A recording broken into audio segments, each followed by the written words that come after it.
بسم اللہ الرحمن الرحیم۔ السلام علیکم۔ شادی کی رات بدن پر عجیب سا نشان آ گیا، جسے دیکھتے ہی شوہر نے طلاق دے دی۔ میں کہ آئی تو حاملہ ہو گئی، گھر والوں نے بھی نکال دیا۔ میں سڑک پر تھی جب ایک جنزاد نے پیٹ پر ہاتھ رکھا اور محبت سے میرا نام پروین ہے، ہم 4 بہنیں تھیں۔ ہمارے بابا ایک ٹرک ڈرائیور تھے اور ٹرک چلاتے تھے۔ وہ لوگوں کا سامان جگہ جگہ سے ٹرک بھر کر دوسرے شہر لے جاتے تھے اور ہر 2 دن بعد وہ گھر سے باہر رہتے تھے۔ ہم ایک گاؤں میں رہتے تھے جو شہر سے خاصا دور تھا۔ بابا اکثر ہی رات کو گھر سے باہر ہوا کرتے تھے۔ امی جان ہم 4 بہنوں کا خیال رکھتی، کبھی گھر میں اکیلا چھوڑ کر نہ جاتی، جہاں بھی جاتی ہمیں ساتھ رکھتی۔ میں سب سے چھوٹی تھی، جبکہ مجھ سے 3 اور بڑی بہنیں تھیں۔ میری سب سے بڑی بہن کا نام مہرین تھا۔ وہ بہت خاموش طبیعت تھی، ہمیشہ گھر کے کاموں میں مصروف رہتی، جبکہ سمرین اور رامین دونوں کو ہمیشہ باتوں میں وقت گزارنا اچھا لگتا۔ ان میں پڑھائی کا بھی کچھ خاص شعور نہ تھا۔ مہرین آپی نے میٹرک تک تعلیم حاصل کی تھی کیونکہ ان کو اس وقت تھوڑی بہت ابا کی توجہ حاصل تھی، جبکہ بعد میں خرچوں کے ساتھ ساتھ کام بھی بڑھتا گیا اور ابا دن بدن مصروف ہوتے چلے گئے اور گھر پر کم ہی رہنے لگے۔ آپی کے لیے رشتے آتے رہتے، جن میں سے ایک رشتے کے لیے ہم سب رضامند تھے۔ ابا نے بھی حامی بھری تھی۔ لڑکا اچھا کماتا تھا، گھر بار بھی سب اپنا تھا۔ لڑکے کا کاروبار تھا اپنا، ساس سسر بھی نہیں تھے۔ لڑکے کی صرف ایک بہن تھی، وہ بھی شادی شدہ۔ خاندان کا جھنجھٹ بھی زیادہ نہ تھا، اس لیے امی نے بات پکی کر لی۔ ان کا گھر شہر میں بھی تھا اور گاؤں میں بھی۔ ایک مکان تھا، سب اسی لڑکے کا تھا۔ رشتہ پکا ہوتے ہی امی جان نے مہرین آپی کی شادی کر دی اور وہ رخصت ہو کر یہاں سے شہر چلی گئیں۔ اب باری سمرین اور رامین کی تھی، لیکن وہ ہمیشہ گاؤں کی لڑکیوں کا مذاق بناتی رہتی اور خود کو بہت ماڈرن سمجھتی تھی۔ مجھے پڑھنے لکھنے کا کچھ شوق تھا، اس لیے کبھی کبھار ایسی کتابیں کھول کر تھوڑا بہت پڑھ لیا کرتی تھی۔ اسکول یہاں سے بہت دور تھا، لیکن آپی کی طرح میں بھی مشقت کر کے پڑھائی کے لیے ہی جاتی تھی اسکول۔ ایک بار رات کے وقت ابا کا ایکسیڈنٹ ہو گیا تھا۔ رفیق جو ہمارے پڑوسی تھے، انہوں نے بتایا کہ آپ کے ابا کو کافی چوٹیں آئی ہیں۔ ہم سب بہنیں امی جان کے ساتھ ابا کو دیکھنے کے لیے چلی گئیں۔ جو کچا روڈ گاؤں کی طرف آتا تھا، اس پر ہر بار کوئی نہ کوئی حادثہ ضرور پیش آتا تھا۔ ہم لوگ تیز تیز قدموں کے ساتھ چل رہے تھے اور بہت دعائیں مانگ رہے تھے، یا اللہ خیر ہو۔ وہاں بہت بھیڑ جمع تھی۔ ایک کنارے امی نے ہمیں رکنے کا کہا، کافی رش تھا۔ امی چچا رفیق کے ساتھ ابا کو دیکھنے کے لیے گئیں۔ روڈ کے کنارے ایک درخت تھا، ہم سب جا کر اس کے پاس کھڑی ہوئیں اور اماں کو جاتا دیکھ رہی تھی۔ یا اللہ ہمارے بابا کو کچھ نہ ہو، ان کے علاوہ ہمارا کوئی سہارا نہیں۔ 3 بیٹیوں کا بوجھ ابھی ان کے کمزور کندھوں پر تھا۔ اتنے میں اچانک سے سمرین کی چیخ سنائی تھی۔ وہ ایک کھائی میں جا کر گری تھی، جو بہت گہری کھائی تھی۔ ہم دونوں نے، رامین اور میں نے، چلانا شروع کر دیا۔ کچھ لوگ جمع ہو گئے، لیکن سمرین کو نکالنے میں ناکام رہے۔ رات کا وقت تھا، کافی اندھیرا چھایا تھا۔ گاؤں میں کچھ زیادہ روشنی کا بندوبست بھی نہ تھا۔ چھوٹی موٹی ٹارچ سے اتنی بڑی کھائی میں کچھ تلاش کرنا بیکار تھا۔ ابا کو گہری چوٹیں نہیں تھیں، بس ہلکے پھلکے خراش تھے، لیکن اپنا واحد سہارا ٹوٹتا جب دیکھا تو ہم سب سے رہا نہ گیا اور اماں کے ساتھ چلی آئیں۔ لیکن سمرین کے حادثے نے ہمیں بہت تکلیف دی تھی۔ لوگوں کا کہنا تھا کہ یہ کھائی ہر سال ایک انسان کھاتی ہے، جن کی لاش بھی نہیں ملتی، اور جتنا مرضی اس کو بھرنے کی کوشش کرو، یہ کبھی نہیں بھرتی۔ ہمیں معلوم نہیں تھا، ہم نے انجانے میں اس درخت کے نیچے جا کر پناہ لی۔ سمرین کا دکھ ہمارے لیے ناقابل برداشت تھا۔ رامین تو پاگل سی رہنے لگی تھی، وہ اس کی بہت اچھی دوست تھی۔ ہم سب بس اس کو سنبھالنے میں لگے رہتے۔ وہ بار بار اس کھائی میں جا کر سمرین کو نکالنے لانے کا کہتی، لیکن ہم سب مجبور تھے۔ گاؤں والوں کی لاکھ کوشش کرنے کے بعد بھی سمرین کی لاش نہ نکل پائی تھی۔ گھر کا ماحول بہت سوگوار تھا۔ 3-4 دن گزر چکے تھے، سارے گاؤں والے مل کر تلاش کرتے رہے، لیکن سمرین کا کچھ پتہ نہ چلا۔ رات کا وقت تھا، سب لوگ سو رہے تھے۔ اچانک سے پروین کے کانوں میں سمرین کی آوازیں آنا شروع ہوئیں۔ سرگوشی سی کر رہی تھی، پروین پروین ادھر آؤ، میں یہاں ہوں۔ پروین کا ڈر کے مارے برا حال ہو رہا تھا۔ اسے لگ رہا تھا مجھے سمرین بلا رہی ہے۔ اندھیرا چھایا ہوا تھا، مجھ سے اتنی ہمت نہیں ہو رہی تھی کہ میں قریب جا کر دیکھوں۔ میں پھر سے سونے لگتی تو مجھے وہی آواز آنا شروع ہو جاتی۔ کچھ راتوں تک روز ان کی ہی رات کو مجھے یہی بات ستاتی۔ امی کو بھی بتایا تھا، سب نے کہا کہ یہ میرا وہم ہے، ایسا کیسے ہو سکتا ہے جبکہ سمرین مر چکی تھی۔ ہمارے گاؤں میں ایک بیری کا درخت تھا، رامین ہمیشہ اس کے پاس بیٹھ کر خود سے باتیں کرتی تھی۔ جب ہم پوچھتے تو کہتی سمرین سے باتیں کر رہی ہوں۔ سب اسے پاگل سمجھنے لگے تھے۔ بہن کے گہرے صدمے نے اس کا ذہنی توازن بگاڑ دیا تھا۔ سب کا یہی کہنا تھا کہ آپی بھی کچھ دن تک یہاں تھی، پھر وہ اپنے گھر چلی گئیں۔ اب ہمیں گھر میں بہت ڈر لگنے لگا تھا۔ ابا بھی اب کچھ بہتر ہو چکے تھے۔ بیٹی کا صدمہ تو لگا تھا، اس کے سامنے یہ چھوٹے موٹے زخم کوئی اہمیت نہیں رکھتے تھے۔ سو ہم سب کا سوچ کر وہ دوبارہ سے کام پر جانے لگے تھے۔ رامین رات تک اس درخت کے نیچے بیٹھ جاتی، میں اور امی اسے زبردستی وہاں سے اندر لے جاتے۔ کچھ عرصے بعد مہرین کو خوشخبری ملی کہ وہ حاملہ ہے۔ ہمارے لیے تو یہ خوشی کی بات تھی، لیکن سمرین کے حادثے میں ہر خوشی ادھوری لگتی تھی۔ اس بار اماں نے سوچا کہ ابا سے کہہ کر رامین کا شہر میں علاج کروانے کے لیے چلیں تاکہ وہ اپنی بہتر حالت میں آ سکے۔ کچھ دن بعد ابا سے کہہ کر ہم لوگ رامین کو شہر کے ایک سرکاری ہسپتال لے گئے۔ یہ کوئی بڑا شہر تو نہیں تھا، لیکن شہر کے کنارے پر ہی یہ سرکاری ہسپتال تھا، لیکن یہ ویران سی جگہ تھی۔ سمرین جب کھائی میں گری تھی تو اس نے سفید رنگ کے کپڑے پہنے تھے۔ رامین کا چیک اپ ہو رہا تھا، ڈاکٹر نے ہمیں باہر رہنے کا کہا۔ میں ہسپتال میں کھڑی باہر کی طرف دیکھ رہی تھی۔ اچانک ایک سفید چادر اوڑھے ایک لڑکی وہاں سے گزری جو مجھے بالکل سمرین جیسی لگی۔ میری دھڑکن تیز ہونے لگی۔ یہ کیسے ممکن تھا؟ سمرین تو اتنی بڑی کھائی میں میرے سامنے ہی گری تھی۔ مجھے ڈر لگنے لگا تھا، کہیں کسی کو بتانے سے سب مجھے رامین کی طرح ذہنی مریض نہ کہنے لگیں۔ وہی لڑکی ہسپتال کے پارک میں جھولا جھول رہی تھی۔ وہ مجھے اشارے سے اپنی طرف بلانے لگی۔ میں صرف اسے غور سے دیکھتی رہی تھی۔ وہ زور زور سے ہنسنے لگی تھی۔ اس کے قہقہے کئی گھنٹوں میرے کانوں میں گونجتے رہے تھے۔ وہ سمرین ہی تھی۔ اسے بچپن سے ہی سفید رنگ پسند تھا۔ وہ مرتے وقت بھی سفید کپڑوں میں تھی، جبکہ اب جب میں نے اسے دیکھا تب بھی اس نے سفید رنگ کے کپڑے پہنے ہوئے تھے۔ وہ سمرین ہی تھی۔ میں نے اپنے ذہن کو بہت سمجھایا کہ سمرین مر چکی ہے، لیکن میرا ذہن آنکھوں دیکھا جھٹلانے پر بالکل بھی راضی نہیں تھا۔ ہمیں آتے آتے اندھیرا ہونے لگا تھا۔ جب گاڑی اسی روڈ پر رکی تھی تو مجھے کھائی کے پاس پھر سے سمرین بیٹھی دکھائی دی، لیکن اب کی بار وہ چپ چاپ خاموش تھی اور ہمیں جاتا ہوا دیکھ کر بہت اداس تھی۔ میں نے اشارہ کیا، وہ سمرین ہے۔ امی نے کھڑکی سے باہر جھانکا اور مجھے غصہ ہوتے ہوئے ڈانٹا کہ چپ کرو، رامین بمشکل ہی سو پائی ہے، اس پر اب دوائی کا اثر ہو رہا ہے۔ اسے ڈاکٹر نے نیند کی دوا دی تھی۔ رامین کو تو کچھ چین ملا تھا، لیکن سمرین کے جانے سے میرا دماغ اب خراب ہونے لگا تھا۔ ہم سب گھر آ گئے۔ سامان اتار کر امی رامین کو اندر لے گئیں، لیکن کچھ ہی دیر بعد رامین چلانے لگی۔ وہ پھر سے ہوش میں آ چکی تھی۔ ہمارے گھر سکون جیسے کھو چکا تھا۔ ابا بھی کام پر چلے جاتے، امی سارا دن رامین کو سنبھالتی۔ میں جب بھی کوئی کام کرتی مجھے سمرین نظر آنے لگتی۔ مجھے اب سمرین سے ڈر نہیں لگتا تھا۔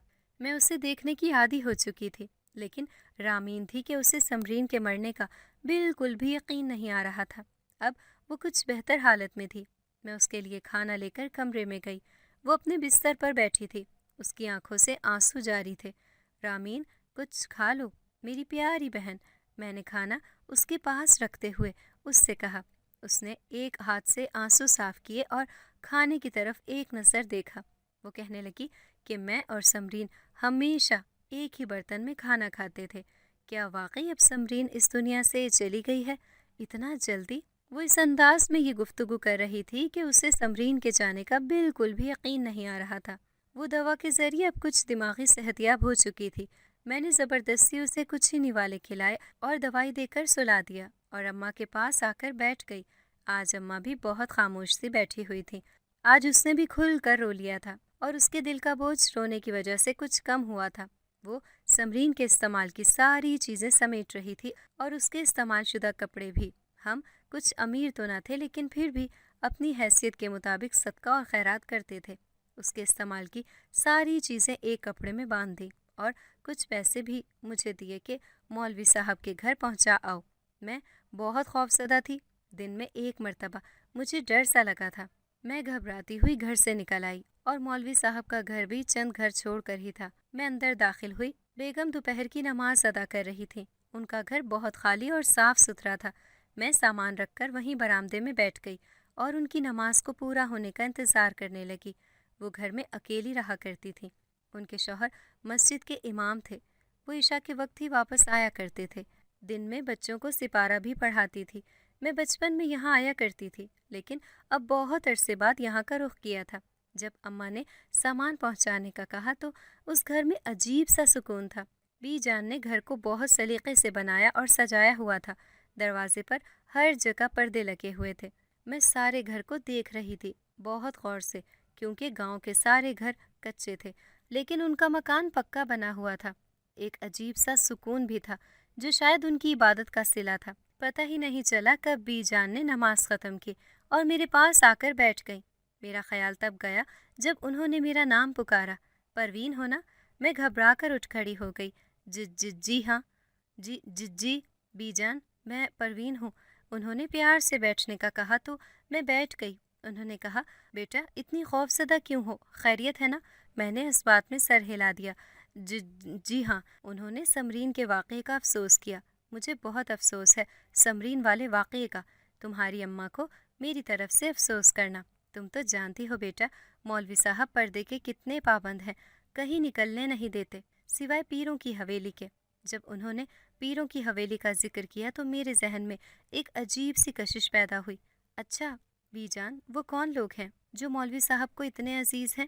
بی جان واضح کرنے لگی، بیٹا وہ پیر صاحب ہیں، پیر کامل شاہ نام ہے ان کا۔ ان کی حویلی کی عورتیں بھی کبھی باہر نہیں نکلتی، چاہے کچھ بھی ہو جائے، کیسی ہی مشکل خدا نخواستہ آن پڑے، ان کو اجازت پھر بھی نہیں ہے۔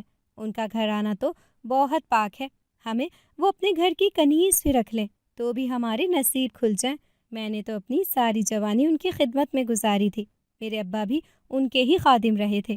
ماں تھی نہیں، بچپن ہی میں گزر چکی تھی اور میری بھی کم عمری تھی۔ ابا نے پیروں کی حویلی سے زیادہ محفوظ جگہ اور کوئی نہ سمجھی، اسی لیے مجھے اماں بیگم کے حوالے کر دیا۔ انہوں نے ہی اپنے زیر نگرانی رکھا، ساری عمر چادر سر سے اترنے نہ دی۔ اب انہی کی دعاؤں سے آج اللہ تعالیٰ نے نوازا ہوا ہے۔ بے شک کوئی اولاد نہ ہوئی لیکن باقی زندگی کے سارے سکھ میسر ہیں۔ یہ سب سنتے ہی پروین کے دل میں ایک عجیب سی کشمکش پیدا ہوئی کہ مجھے بھی سکون صرف وہیں پر ملے گا، لیکن وہ وہاں کیسے جا سکتی تھی؟ اس کے پاس کوئی راستہ نہیں تھا جانے کا۔ اس کی والدہ اور رامین اکیلی تھی۔ یہی سب سوچتے سوچتے وہ اپنے گھر چلی آئی اور اپنی امی جان سے یہ ساری باتیں کی۔ اگلے دن اس کی اماں پھر سے بی جان کی طرف چلی گئیں اور رامین کے بارے میں کوئی حل پوچھا تو اس کا یہی حل بتایا کہ رامین پر سایہ پڑ گیا ہے، اسے پیروں کی حویلی چھوڑ آؤ، یہ وہی ہر نجات پا سکتی ہے۔ اس نے کہا، ٹھیک ہے، آج رامین کے والد آتے ہیں تو ان سے اجازت لے کر رامین کو اماں بیگم کی طرف چھوڑ آؤں گی۔ لیکن پروین کا دل تھا کہ کھچا چلا جا رہا تھا وہاں جانے کو، لیکن فی الحال رامین کو سکون کی ضرورت تھی، اس لیے اس کا جانا ہی بہتر تھا اور کوئی راستہ بھی نہیں تھا۔ اماں بیگم رامین کو اچھے سے دینی طریقے سے سمجھا بھی سکتی تھی کہ اس طرح سوگ میں رہنا اچھا نہیں ہے، اور پھر وہاں پر ذکر و اذکار سن کر بھی رامین ذہنی سکون حاصل کر سکتی تھی، اس لیے اس کی ماں نے بھی یہی فیصلہ کیا۔ شام کے وقت جب رامین کے ابا آئے تو اس کی والدہ نے ان سے مشورہ کیا۔ وہ پہلے تو کچھ دیر سوچتے رہے، بالآخر مان ہی گئے اور اگلے دن رامین کے کچھ کپڑے لے کر پروین اور اس کی والدہ مولوی صاحب کے گھر چلی آئیں اور بی جان سے چلنے کا کہا۔ یہ سفر 4 گھنٹے کا تھا۔ یہ لوگ اسٹیشن آ کر ٹرین کا انتظار کرنے لگے۔ ابھی ٹرین میں کچھ وقت باقی تھا۔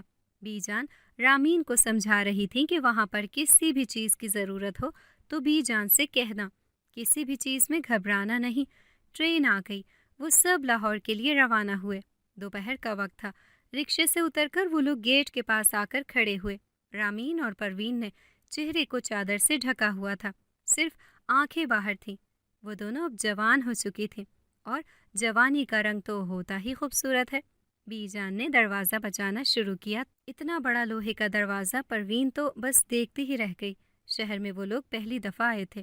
ان کو اس سے پہلے شہر کے بارے میں کچھ پتہ نہیں تھا، کیونکہ ان کا سارا ہی بچپن گاؤں میں گزرا تھا۔ کچھ ہی دیر بعد دروازہ کھلا۔ ایک ادھیڑ عمر نے دروازہ کھولا اور بی جان کے گلے لگ پڑی اور سب کو سلام کر کے اندر لے آئی۔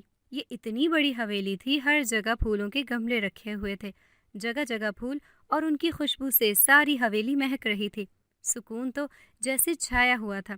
تھوڑا اندر چل کر ایک بڑا سا ہال تھا۔ بی بیگم چادر پہنے بیٹھی ہوئی تھی۔ وہ بہت بوڑھی عورت تھی۔ چادر ایسے گری تھی چہرے پر جیسے گھونگھٹ آ گیا تھا۔ ساری عمر پردہ کیا تھا، لیکن اس وقت تک بھی ایسا ہی پردہ کہ چہرہ پورا باہر نہیں تھا۔ اتنی اچھی خوشبو تھی۔ بی جان نے آگے بڑھ کر ان کے قدم چومے اور دعا لی۔ اس کے بعد پروین کی امی نے بھی، پھر پروین اور رامین کے سر پر بھی ہاتھ رکھا۔ وہ سب لوگ بیٹھ گئے۔ کچھ ہی دیر تک خاموشی چھائی رہی۔ بی بیگم کی تسبیح مکمل ہوئی تو انہوں نے چاروں طرف پھونک ماری اور بی جان سے طبیعت پوچھی۔ پھر بی جان نے خود ہی بتانا شروع کیا، رامین اور سمرین کے بارے میں، کہ سمرین ایک کھائی میں گر گئی تھی۔ اس کے بعد رامین اس حادثے کو بھلا نہیں پا رہی۔ اب آپ ہی اس کا کوئی حل نکالیں۔ وہ سر سے پیروں تک ایک نظر دیکھ کر رامین کو پھر بولی، اسے 3 سال یہیں رہنے دو، پھر لے جانا۔ جب اس کے لیے اچھا سا ور تلاش کر لو تب۔ مجھے یقین ہے تب تک یہ زندگی گزارنے کے سارے آداب سیکھ چکی ہوگی۔ بی جان زیادہ نہیں بیٹھا کرتی تھی، بس چند ہاتھ سوالوں کے جواب دینے کے بعد وہ اٹھ جاتی۔ کچھ اور عورتوں نے بھی آ کر دعا لی اور اپنے مسائل بتاتی گئیں۔ اتنے میں بی بیگم کی عبادت کا ٹائم شروع ہو گیا اور وہ وہاں سے اٹھ کر اندر چلی گئیں۔ رامین بھی ان کے پیچھے پیچھے چل دی۔ پروین کا دل بھی کھنچا تھا کہ وہ یہیں رک جائے، لیکن اسے یہ سب ناممکن لگ رہا تھا۔ وہ لوگ واپسی کے لیے روانہ ہوئے۔ ابھی دروازہ کچھ دور تھا۔ پروین پیچھے کو دیکھتے ہوئی ساری حویلی کو تکتی ہوئی آگے چل رہی تھی۔ اس نے اپنی گردن حویلی کی طرف موڑی ہوئی تھی کہ بی جان اور اس کی والدہ بہت آگے نکل چکی تھی۔ اچانک پروین کو ایک زور کا دھکا لگا۔ اچانک سے وہ کسی سے ٹکرا گئی تھی۔ شاید آنے والے کا بھی منہ دوسری طرف تھا۔ وہ اب زمین پر گر کر زمین پر بیٹھ چکی تھی۔ اس نے اپنی چادر سمیٹنا شروع کی، جلدی سے، لیکن دیکھنے والا اسے دیکھ چکا تھا۔ وہ کالے لباس میں ملبوس بہت خوبصورت نوجوان تھا۔ سفید رنگت اور ہلکے گھنگرالے بال تھے۔ وہ کون تھا اور پیروں کی حویلی میں کیا کرنے آیا تھا؟ پروین کی نظریں اس پر ٹک گئی تھیں۔ وہ اس کو دیکھتی رہ گئی تھی، لیکن وہ اپنے بکسے میں دوبارہ اسے سامان سمیٹ کر ڈالنے لگا تھا۔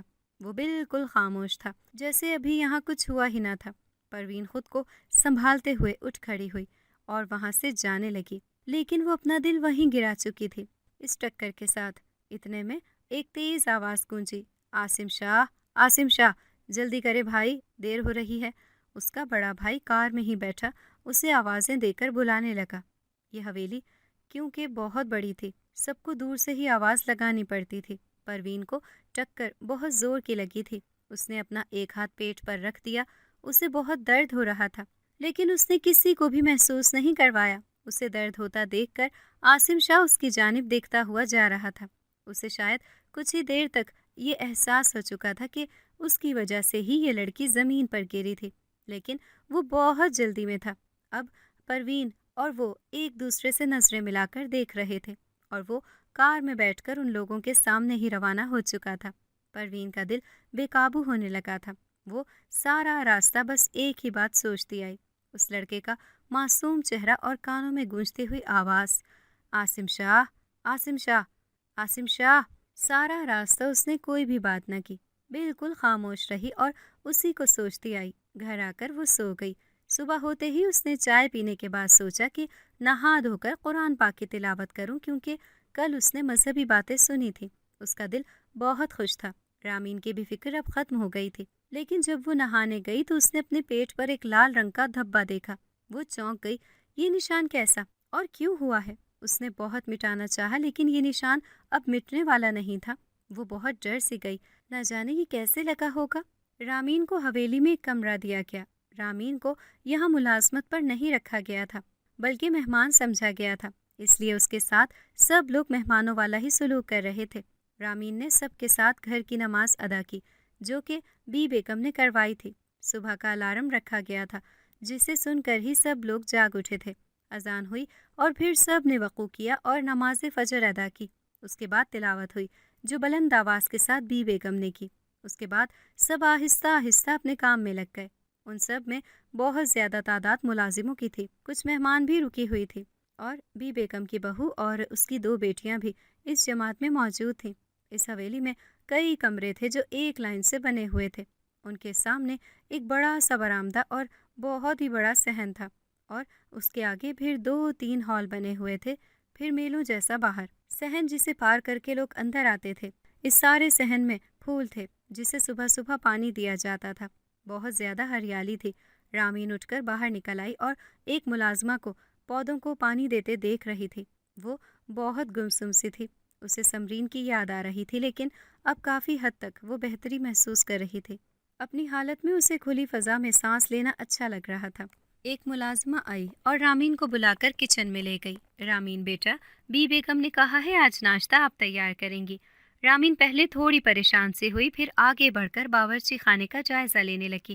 لیکن مجھے تو کچھ بھی نہیں بنانا آتا، وہ دل ہی دل میں سوچنے لگی۔ باورچی خانے میں ہر طرح کی چیزیں میسر تھیں، وہ کبھی رامین نے دیکھی بھی نہیں تھی۔ وہ ملازمہ سے مخاطب ہوئی، کتنے لوگوں کا ناشتہ بنانا ہے؟ جی سب تو ناشتہ کر چکے، بس عاصم شاہ کے لیے بنا لیں۔ آج آپ کا پہلا دن ہے اس لیے آپ کو زیادہ تکلیف نہیں دی جائے گی۔ ان کو زمینوں پر جانا ہے، وہ آج ذرا دیر سے اٹھے ہیں، آپ ان کے لیے بنا دو۔ وہ پھر سے مخاطب ہوئی، وہ کیا کھاتے ہیں ناشتے میں؟ وہ بس 2 ابلے ہوئے انڈے کھاتے ہیں، پھر گرم دودھ کا گلاس لیتے ہیں۔ رامین نے سکھ کا سانس لیا، پانی چولہے پر چڑھا کر انڈے ڈال دیے اور ایک چولہے پر دودھ گرم ہونے کا رکھ دیا۔ اتنا سمپل سا کام مجھے کیوں کہنا تھا، کچھ اور کہہ دیتی، وہ دل ہی دل میں سوچنے لگی۔ رامین جلدی کریں، صاحب ناشتے کے انتظار میں بیٹھے ہیں۔ رامین نے ساری چیزیں سیٹ کر کے ٹرے کو ہاتھوں میں اٹھایا کہ ملازمہ کو دے دے، لیکن وہ شاید کسی اور کام سے جا چکی تھی۔ سامنے بیٹھے عاصم شاہ جو صبح کی سنہری دھوپ کا مزہ لے رہے اور ایک اخبار اپنے چہرے کے سامنے کھول کر پڑھ رہے تھے۔ رامین نے آ کر انہیں مخاطب کیا، آپ کا ناشتہ ان کے سامنے پڑے ٹیبل پر رکھ دیا۔ عاصم شاہ نے ایک نظر رامین کو دیکھا جو لمبے قد کے ساتھ سفید رنگت، بڑی بڑی گول آنکھیں اور کالی چادر اوڑھ رکھی تھی۔ رامین نے بھی ایک نظر عاصم شاہ کی آنکھوں میں ڈالی اور پھر وہاں سے جانے لگی۔ وہ پھر جا کر پودوں کو پانی دینے لگی۔ عاصم شاہ ناشتے سے فارغ ہو کر بی بیگم سے دعا لینے لگے اور اس لڑکی کے بارے میں پوچھنا صحیح نہیں سمجھا۔ وہ سب ملازماؤں یا گھر میں آئی عورتوں کی بہت عزت کرتے تھے اور ان کی عزت کی حفاظت کرتے تھے، تو آج وہ رامین کے بارے میں کیسے پوچھ لیتے؟ عاصم شاہ بی بیگم کا چھوٹا پوتا تھا۔ بی بیگم کی 2 پوتیاں اور 2 پوتے تھے جو اب تک کنوارے تھے۔ عاصم شاہ کے بڑے بھائی نے بھی اب تک شادی نہیں کی تھی، وہ 30 سال کے ہو چکے تھے، جبکہ عاصم شاہ ابھی صرف 26 سال کا تھا اور نکھت اور فرحت دونوں ان سے بھی چھوٹی تھیں۔ فرحت اپنے ننیال میں پلی بڑی تھی لیکن نکھت ہمیشہ اپنی والدہ کے ساتھ قدم سے قدم ملائے ہر کام میں ساتھ رہتی۔ عاصم کا بڑا بھائی واصف علی جس کی ایک بار منگنی ہو کر ٹوٹ چکی تھی، اس نے پھر کبھی شادی کا نہیں سوچا تھا اور گھر والوں کو بھی فی الحال منع کر دیا تھا۔ ان کے والد صاحب بھی زمینوں کی دیکھ بھال کرتے کرتے تو سب نوکر چاکر تھے، لیکن وہ لوگ خود بھی خاص خیال رکھا کرتے تھے۔ یہ 3 ہی مرد تھے اس گھر کے۔ اس گھر کی ساری ملازمین ادھیڑ عمر کی تھیں، کسی کے شوہر مر چکے تھے تو کوئی بے سہارا تھی۔ ایک رامین ہی جوان لڑکی تھی جو گھر کے کام کاج میں ان سب کا ہاتھ بٹانے لگی تھی۔ بی بیگم نے اس لیے اسے روکا تھا کہ وہ گھر کے کام کاج میں ہاتھ بٹا کر اپنا دل بہلا سکے، کیونکہ یہ حویلی بہت بڑی تھی، یہاں کام کاج کی کوئی کمی نہیں تھی۔ رامین پودوں کو پانی دینے کے بعد گھر کی صفائی ستھرائی میں لگ گئی۔ اسے بہت سارے کام کرنا آ چکے تھے۔ اب رامین واصف علی شاہ کا کمرہ صاف کر رہی تھی۔ اچانک سے ایک فائل نیچے گری جس میں سے بہت ساری تصاویر نکل کر فرش پر بکھر گئیں۔ وہ بہت پریشان ہو گئی اور سب سمیٹنے لگی۔ وہ کسی لڑکی کی تصاویر تھیں جو واصف کے ساتھ تھی، یہ شاید منگنی کی تصاویر جو دونوں کی ایک ساتھ تھی۔ لڑکی کے ہاتھوں میں مہندی بھی لگی ہوئی تھی۔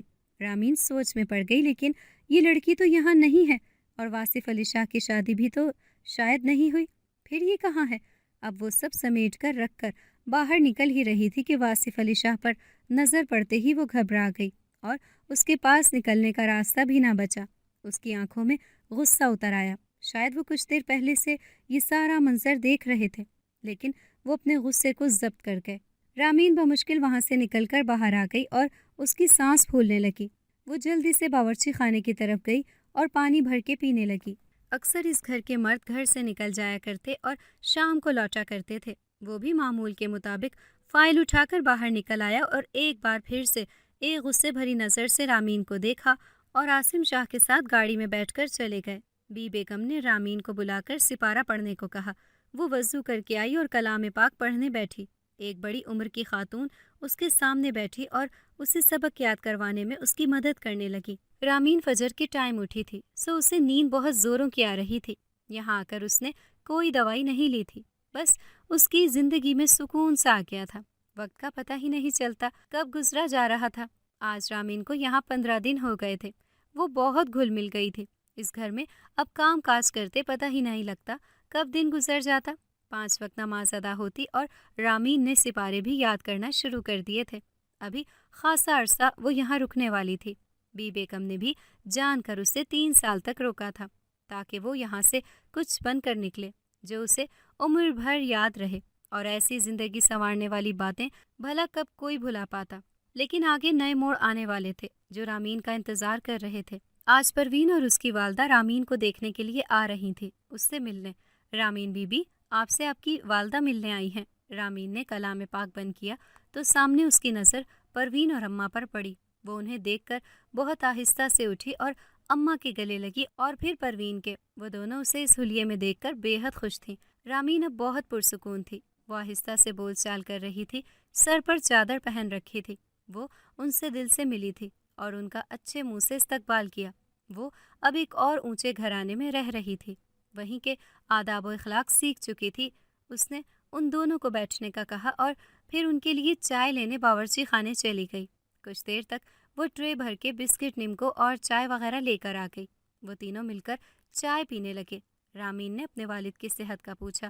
اس کی والدہ نے ساری خیریت بتائی اور کہا کہ آج اس کے والد بھی اس سے ملنے آئے ہیں۔ وہ باہر مردان خانے میں بی بیگم کے بیٹے کے ساتھ بیٹھے ہیں۔ ان کا بھی بہت اچھے سے خاطر تواضع کیا گیا۔ وہ تھے ہی مہمان نواز، اتنے خلوص کے بھرے ہوئے۔ کچھ دیر تک ملازمہ رامین کو بلانے آئی۔ رامین فارغ ہو تو واصف شاہ کے لیے ناشتہ بنا دو۔ وہ جلدی سے اٹھی اور ناشتہ بنانے چلی گئی۔ اس کی والدہ بھی بی بیگم کے پاس چلی گئیں، جبکہ پروین گھر دیکھنے نکل پڑی۔ پروین نے آج سرخ رنگ کا لباس پہنا تھا، سارا جوڑا سرخ رنگ کا، اس پر شیفون کا دوپٹہ۔ آج کوئی چادر نہیں پہنی تھی کیونکہ اس گھر میں چادر کی ضرورت ہی نہیں تھی۔ اس نے سلیقے سے دوپٹہ پہن رکھا تھا سر پر اور پھر ایک ہاتھ سے اسے پکڑا ہوا تھا تاکہ وہ اتر نہ جائے۔ وہ ایک گلاب کا پھول لگ رہی تھی، بالکل سفید رنگت اور سرخ رنگ اس پر جچ رہے تھے۔ چلتے چلتے وہ حویلی کے پیچھے چلی آئی۔ اسے پتہ ہی نہ چلا وہ کب یہاں نکل آئی۔ یہاں سے 3 راستے مختلف جگہوں پر جاتے تھے۔ وہ راستہ بھول گئی اور دوسری گیلری میں چلی گئی۔ ایک کمرے کے باہر بڑا سا شیشہ لگا ہوا تھا۔ عاصم شاہ اپنے گیلے بالوں کو کنگھی کر رہا تھا۔ اس کی نظر فوراً سامنے آتی پروین پر پڑی تو وہ پلکیں جھپکنا ہی بھول گیا۔ وہ بے حد دلکش نظر آ رہی تھی۔ پروین بھی اسے دیکھ کر وہاں بت بن چکی تھی کہ پیچھے سے رامین اسے بلانے آ گئی۔ عاصم شاہ کچھ حیرت سے آئیبروز کا کر کچھ سوچنے لگا، پھر اپنے کاغذات لے کر مردان خانے میں چلا گیا۔ رامین واصف شاہ کا ناشتہ اس کے کمرے میں رکھ کر آ چکی تھی۔ ارے پروین، یہاں کیا کر رہی ہو؟ پاگل، چلو میرے ساتھ، بی بیگم سے ملواتی ہوں تمہیں۔ وہ اسے لے کر وہاں سے روانہ ہوئی۔ پروین اور رامین میں 5 سال کا فرق تھا۔ پروین ابھی صرف 19 سال کی تھی اور رامین 24 سال کی۔ رامین اسے لے کر بی بیگم کے پاس آ گئی۔ وہاں پر بی بیگم کی بہو جہاں آرا بھی موجود تھی اور اس کی بیٹی نگہت بھی۔ جہاں آرا ایک خاموش مزاج عورت تھی۔ وہ واصف اور عاصم کی والدہ تھی، لیکن کبھی نہیں لگتا تھا کہ ان کی والدہ جہاں آرا ہے، بلکہ وہ تو بی بیگم کے ہی بیٹے لگتے تھے۔ ہر بات ان کی مانتے، گھر کے سارے فیصلے بھی بیگم کے سپرد تھے۔ بی بیگم سے دعا لے کر پروین بھی اپنی امی کے ساتھ بیٹھ گئی، جبکہ رامین ابھی وہیں کھڑی تھی۔ رامین، بیٹھ جاؤ بیٹا۔ جہاں آرا اس سے مخاطب ہوئی۔ تمہاری امی اتنے دنوں بعد آئی ہیں، اس کے ساتھ تھوڑا وقت گزارو۔ وہ بہت میٹھا بولتی تھی۔ ان کی بیٹی عالمہ کا کورس کر رہی تھی۔ وہ سارا دن اپنے بند کمرے میں اپنی کتابیں لے کر بیٹھی رہتی۔ نگہت کو عالمہ بننے کا بہت شوق تھا۔ وہ بھی اپنی دادی کی طرح دینی تعلیم پر زیادہ توجہ دینا چاہتی تھی اور وہ بھی غریبوں کی مدد کرنا چاہتی تھی۔ وہ بے سہارا عورتوں کا ایک ادارہ بنوانا چاہتی تھی اور وہ اسی کی تیاری میں مصروف رہتی تھی۔ اس کی دادی اس پر روزانہ پڑھ کر بھونکا کرتی تھی۔ واصف نے اپنی تعلیم مکمل کر لی تھی جبکہ عاصم ابھی پڑھ رہا تھا، لیکن وہ صرف امتحان دیا کرتا تھا، باقی پڑھائی وہ گھر پر ہی کیا کرتا۔ واصف اپنے بابا کے ساتھ زمینوں پر کام کرتا ہوتا اور اپنی آبائی زمینوں کو آباد کرنے کا کام کرتے۔ سارا کام تو مزدور کرتے لیکن وہ ان کی نگرانی میں پیچھے نہ رہتے۔ عاصم بھی اکثر ہی ان کے ساتھ یہ کام دیکھتا تھا۔ واصف اور نگہت کے لیے کئی امیر قریب گھروں سے رشتے آتے، لیکن ان کا مقصد فی الحال شادی نہیں تھا۔ واصف کا کہنا تھا کہ وہ شادی کر کے اپنے بابا سے دور نہیں ہونا چاہتا۔ اس وقت اس کے بابا کو اس کی سب سے زیادہ ضرورت ہے، اس لیے وہ اپنا ذہن کسی بھی مسئلے میں الجھانا نہیں چاہتا تھا۔ واصف کی ایک منگنی ٹوٹ چکی تھی جس کی وجہ جاننے کا رامین کو بے صبری سے انتظار تھا۔ وہ اب اس گھر کی ایک فرد بن چکی تھی۔ رامین بہت اچھی لڑکی تھی اور اس گھر کے طور طریقے بھی خوب اچھی طرح جان چکی تھی۔ دوپہر کے کھانے کی تیاریاں شروع کی تھیں تو بڑی ملازمین اور رامین کچن میں کھانا بنانے کے لیے گئی تو پروین بھی اس کے ساتھ ہی ان کا ہاتھ بٹانے چلی گئی۔ آج رامین بہت اچھا پلاؤ بنانے لگی تھی، سلاد اور رائتے کے ساتھ اپنی امی جان کے لیے۔ وہ کسی دوران اپنے بابا سے بھی ملائی تھی، وہ بھی بہت زیادہ خوش تھا اپنی بیٹی کو ذہنی سکون میں دیکھ کر۔ پروین نے بھی اس کا ہاتھ بٹاتے سلاد تیار کر لی تھی۔ دوپہر کا کھانا سب مل کر کھاتے تھے، لیکن سارے برتن سمیٹ کر رامین سب سے آخر میں کچن میں جا کر ایک کونے میں بیٹھ کر کھانا کھاتی۔ وہ سب کے ساتھ نہ بیٹھا کرتی، اسے عجیب سا لگتا تھا سب کے ساتھ مل کر کھانا کھانے میں، اس لیے وہ سارا وقت ان کے پاس کھڑی رہتی تاکہ کسی کو بھی اگر کسی چیز کی کمی ہو تو وہ فوراً لا کر سامنے رکھتے۔ ایک الگ ٹیبل پر رامین نے پروین اور اس کی والدہ کا کھانا لگایا اور ٹیبل پر ان سارے گھر والوں کا دوپہر کے کھانے کے وقت سبھی لوگ موجود ہو جاتے تھے۔ وہ سب لوگ کھانا کھانے بیٹھ گئے تھے۔ آج رامین پروین اور اس کی والدہ کے ساتھ بیٹھ کر کھانا کھا رہی تھی۔ وہ آج مسکرائی تھی، اتنے دنوں بعد وہ مسکراہٹ بہت جچ رہی تھی اس کے کشادہ سے چہرے پر، ورنہ وہ ہمیشہ ایک مرجھایا ہوا پھول لگتی تھی۔ کھانا کھاتے ہوئے وہ اپنی بہن سے خوب باتیں کر رہی تھی۔ وہ سارے گھر والے بھی کھانا کھاتے، وہ ان کی فیملی کو ڈسکس کر رہے تھے۔ بی بیگم سب کو بتا رہی تھیں کہ ان کا گزارا بہت مشکل ہوتا ہے۔ مولوی صاحب کی بیوی نے ان کے بارے میں کھل کر ساری باتیں بتا دی تھیں کہ ان کا والد ایک ٹرک ڈرائیور ہے، وہ بمشکل ہی 2 وقت کا کھانا کھاتے ہیں۔ کتنی خوبصورت جوان لڑکیاں ہیں، لیکن ان کی قسمت میں یہ غربت تھی۔ واصف رامین کو بار بار ایک نظر دیکھتا رہا، اسے ہنستے مسکراتے دیکھ رہا تھا اور آہستہ سے کھانا کھا رہا تھا۔ نگہت نے بھی کہا، اچھا ہے نا رامین ہمارے ساتھ ہی رہ رہی ہے، اس کے ہونے سے تو بہت رونق ہو گئی ہے گھر میں، ورنہ تو ہر جگہ خاموشی چھائی رہتی تھی۔ کتنا سارا کام کرتی ہے، گھر کا اور ہمارا بھی خیال رکھتی ہے۔ بھائی کو تو کسی کے ہاتھ کا ناشتہ بھی اچھا نہیں لگتا تھا، شکر ہے اب وہ بھی کچھ نہیں بولتے۔ واصف نے اپنا گلا ٹھیک کیا جیسے یہ بات اسے ہضم نہ ہوئی۔ سب لوگوں کے کھانا ختم کرنے سے پہلے ہی رامین وہاں آ کر بی بیگم کے پاس ادب میں کھڑی ہوئی۔ جب سب نے کھانا کھا لیا تو وہ برتن سمیٹنے لگی۔ سب نے کھانے کی بہت زیادہ تعریف کی، سب لوگ بہت خوش تھے۔ اتنا مزیدار پلاؤ اپنی مرضی سے بنایا تھا رامین نے، اب وہ ماہر ہو گئی تھی اس طرح کے لذیذ کھانے بنانے کی۔ سب لوگ اپنے اپنے کمروں میں چلے گئے۔ رامین کی والدہ نے بھی اجازت چاہی۔ پروین کا بالکل بھی جانے کا دل نہیں کر رہا تھا، اس کے بس میں ہو تو وہ کبھی یہاں سے نہ جائے۔ رامین کو یہاں بھیجنے میں بھی اس کی کوشش تھی، اسی نے اپنی والدہ سے کہہ کر اسے یہاں بھیجوایا تھا۔ وہ شروع سے ایسے گھروں میں رہنا چاہتی تھی، لیکن وہ اپنی جگہ اپنی بہن کو یہاں بھیج چکی تھی۔ عاصم صوفے پر بیٹھا کتاب پڑھ رہا تھا، ساتھ ہی 1-2 نظریں اٹھا کر پروین کو بھی دیکھ رہا تھا اور پروین بھی اسے بار بار دیکھ رہی تھی۔ پروین کا دل زور زور سے دھڑکنے لگتا تھا۔ عاصم کو اپنے سامنے دیکھ کر وہ اس دنیا سے غافل سی ہو جاتی تھی۔ وہ اور نہ چاہتے ہوئے وہ لوگ یہاں سے روانہ ہو رہے تھے۔ عاصم کو ایک فون کال آئی اور وہ بھی اٹھ کر باہر کو روانہ ہوا۔ پروین نے عاصم کو نہیں دیکھا تھا، وہ فون سن رہا تھا۔ باہر ایک سائٹ پر ہو کر پروین نے باہر نکل کر اپنی اماں سے کہا، مجھے بھی یہاں چھوڑ جائیں، میرا تو دل ہی نہیں کرتا واپس جانے کا۔ اتنی بڑی تو حویلی ہے، ایک کونے میں رہ لو تو کیا فرق پڑے گا، ویسے بھی یہاں پر کسی چیز کی کوئی کمی نہیں ہے۔ رامین بھی کتنی خوش ہے، میں بھی رہ لوں۔ یہ سب باتیں اس کی عاصم سن رہا تھا۔ اس دوران اچانک اس کی نظر جب عاصم پر پڑی تو اس کے ہوش فنا ہونے لگے۔ وہ دل ہی دل میں خود کو کوسنے لگی، کیا ضرورت تھی مجھے حویلی میں رہ کر یہ سب بولنے کی؟ اف اللہ، وہ کیا سوچ رہے ہوں گے؟ میں شاید لالچی ہوں، لیکن ایسا تو ہرگز نہیں ہے، مجھے تو یہاں پر سکون ملتا ہے۔ میں نے اس لیے کہا تھا۔ اف اللہ، یہ میں نے کیا کر دیا؟ وہ ہلکا سا مسکراتا ہوا اندر چلا گیا اور وہ خود کو کوستی وہاں سے روانہ ہو گئی۔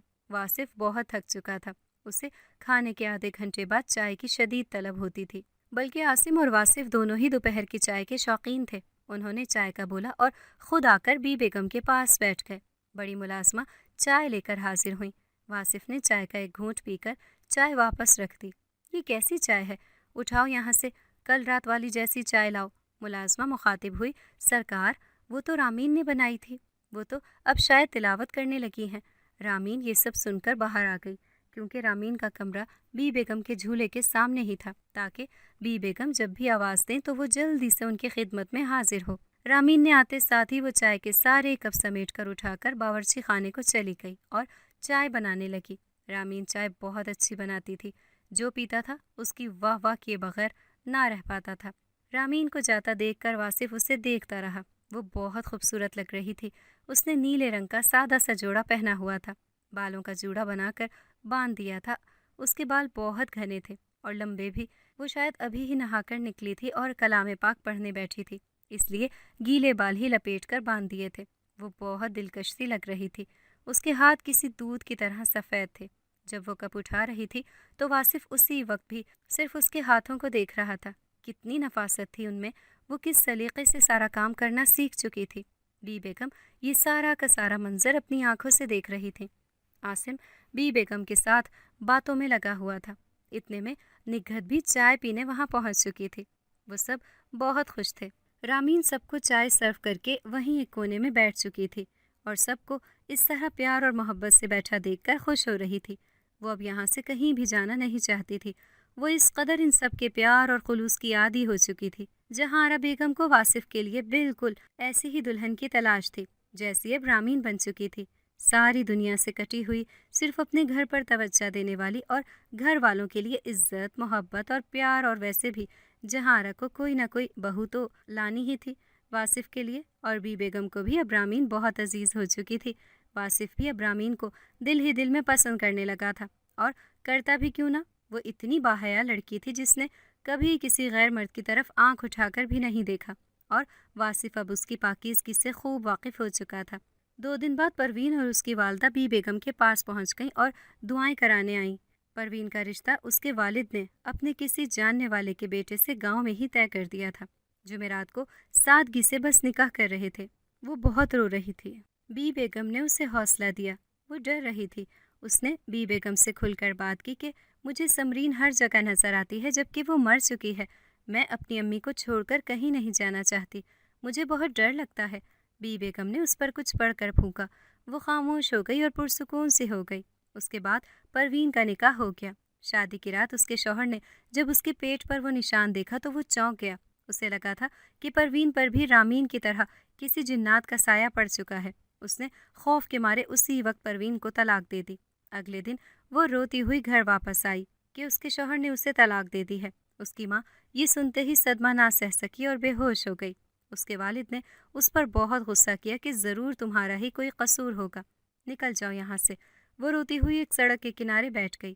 اچانک سے اسے اپنے پیٹ پر کسی کا لمس محسوس ہوا۔ اس نے دیکھا کہ ایک بہت خوبصورت جن زادہ اس کے قریب آ کر بیٹھا تھا۔ وہ اسے اپنے ساتھ لے گیا۔ اس نے حیرت سے اس سے پوچھا، آپ کون ہو؟ اس نے بتایا کہ میں ایک جن زادہ ہوں، لیکن آپ کو گھبرانے کی بالکل بھی ضرورت نہیں، میں آپ کو کوئی بھی نقصان نہیں پہنچاؤں گا۔ آپ حاملہ ہو چکی ہیں اور یہ بچہ آپ مجھ کو دیں گی۔ میں اس کی حفاظت کروں گا۔ جس دن آپ کسی جوان لڑکے سے ٹکرا گئیں اسی دن آپ کے پیٹ پر وہ نشان ہوا تھا۔ آپ اسی دن حاملہ ہوئی تھیں، لیکن آپ کے پیٹ سے ایک جن زیادہ پیدا ہوگا جو بڑا ہو کر اس کھائی کو دفن کر دے گا جو ہر سال ایک انسان کھاتی ہے۔ اس کے بعد وہ یہاں سے جنات کے پاس چلا جائے گا۔ وہ بہت گھبرا گئی۔ وہ فوراً ہی بیگم کے پاس روانہ ہو گئی اور سارا ماجرا بیان کیا اور زار و قطار رونے لگی۔ اس کو ان سب سے بہت خوف آنے لگا تھا۔ اس جن زاد نے بتایا کہ جب تک کوئی انسانی لڑکی ایک جن زادہ پیدا نہیں کرتی یہ کھائی ختم نہیں ہو سکتی۔ بی بیگم نے اس پر پڑھائی کی اور اس کو ان سب جنات سے رہائی دلوائی۔ بی بیگم نے ان دونوں کے والدین کو اپنے پاس بلوایا اور اس کے والدین نے بھی یہ ساری سچائی سننے کے بعد اس کو معاف کر دیا اور اس کے پیٹ سے وہ نشان غائب ہو گیا اور بی بیگم نے مٹھی پڑھ کر اس کھائی میں ڈلوائی تو وہ کھائی بھی بھر گئی۔ ایسے پروین کی جان چھوٹ گئی۔ عاصم شاہ نے اسے حوصلہ دیا اور اس کے ساتھ نکاح کرنے کا وعدہ کیا۔ وہ اب انہی کے گھر پر رہنے لگی تھی۔ بی بیگم نے اس پر ایک چلہ باندھا تھا۔ وہ روز اس پر پڑھائی کرتی تھی تاکہ اسے سمرین نظر آنا بند ہو جائے۔ رامین کی جگہ اب جنات پروین کو تنگ کرنے لگے تھے، کیونکہ رامین تو اس گھر سے کب کی نکل آئی تھی، لیکن پروین کا ٹھکانہ اب بھی وہی تھا۔ اس کی حالت بھی خراب ہونے لگی تھی۔ بی بیگم نے ان کے والدین کو بلا کر ساری بات بتائی کہ اب پروین پر جنات کا سایہ ہے، لیکن کوئی بھی گھبرانے والی بات نہیں ہے۔ یہ جنات پروین کو کوئی نقصان نہیں پہنچا سکتے، کیونکہ پروین نے ان جنات کا کچھ نہیں بگاڑا۔ البتہ سمرین کا پیر بھی اپنی ہی غلطی کی وجہ سے پھسلا تھا۔ اس کی بھی جنات سے یا جنات کی اس سے کوئی دشمنی نہیں تھی۔ بی بیگم نے 40 روز کا چلہ باندھا اور پڑھائی کر کے پروین کی جان چھڑائی۔ رامین تو اس سب سے بہت پہلے ہی آزاد ہو چکی تھی۔ یہ چلہ پورا ہوتے ہی عاصم شاہ سے پروین کا نکاح طے ہوا تھا۔ وہ اس گھر میں رہ کر ہی محفوظ رہ سکتی تھی۔ واصف کو بھی رامین سے پیار ہو چکا تھا اور وہ بھی اب رامین سے شادی کرنا چاہتا تھا، کیونکہ اس کی منگیتر پہلے مر چکی تھی۔ اب اس کی جگہ رامین نے لے لی تھی۔ رامین گھر میں بھی سب کو بہت پسند تھی اور پروین بھی اس کی بہن تھی۔ اسی وجہ سے جیسے ہی بی بیگم نے چلہ ختم کیا تو رامین اور واصف کا اور عاصم اور پروین کا نکاح ہو گیا۔ وہ سب بہت زیادہ خوش تھے۔ اس شادی میں ان کی والدہ نے بھی شرکت کی تھی۔ سب بے حد خوش تھے۔ پروین اب پوری طرح ٹھیک تھی۔ اس کے بدن پر اب کوئی نشان نہیں تھا اور وہ ایک بیٹی کی ماں بن چکی تھی اور رامین کے بھی 2 بیٹے پیدا ہوئے تھے۔ وہ بہت خوش تھی۔ سب نے اب پرانی باتیں بھلا دی تھیں اور ایک خوشگوار زندگی گزار رہے تھے۔ اگر آپ کو ہماری آج کی کہانی پسند آئی ہے تو اسے لائک کریں، شیئر کریں اور چینل کو سبسکرائب کرنا مت بھولیے گا، تاکہ آپ کو ہر نئی آنے والی ویڈیو کا نوٹیفیکیشن بر وقت ملتا رہے۔